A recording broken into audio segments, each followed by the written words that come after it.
நீங்க ஒரு செக் போஸ்ட போட்டுக்கிட்டு கேரளாவில் உள்ள 14 மாவட்டத்திலையும் சிரிக்காங்க. பாத்தீங்களா புளியர செக் போஸ்ட்ல 200 ரூபாய் வாங்கதான் மாதృభூமி ரிப்போர்ட்டர் அங்க போய் ரிப்போர்ட் பண்ணியிருக்கிறான்னு. இது எங்களுடைய மாவட்டத்திற்கு ஏற்பட்ட மிகப்பெரிய கேவலமாக நாங்கள் மிகப்பெரிய கேவலம். இது இப்ப மட்டும் இல்ல, இந்த சோதனை சாவடி வருஷத்துல 15 முறை சோதனை பண்ணும். திருந்தவே இல்ல, அங்க வேலை செய்யற யாரும் திருந்தல. எதுக்காக இந்த சோதனை சாவடி? தமிழ்நாட்டுல மொத்தம் பார்டர்ல 22 செக் போஸ்ட் இருக்கு சார். இது மாதிரி ஆர்டிஓ செக் போஸ்ட் தமிழ்நாட்டுல 22 பார்டர் செக் போஸ்ட் இருக்கு. நீங்க ஒன்று மூடுங்க, எந்த வருமானம் கிடையாது, தனிநபர் தான் அங்க லாபம் சம்பாதிச்சுட்டு இருக்காங்க. போக்குவரத்து துறை அதிகாரிகள் ஒரு நாளைக்கு என்ன செய்யறாங்க? 2 லட்சம் ரூபாய் வீட்டுக்கு கொண்டு. எப்படி சார்?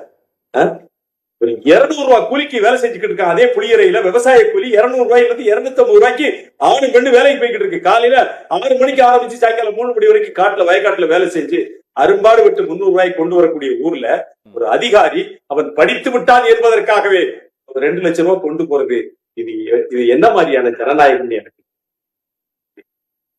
அரசு என்ன செய்ய வேண்டும்? தமிழக எல்லையில் இருக்கக்கூடிய 22 சோதனை சாவடிகள் இழுத்து பூட்டுங்க.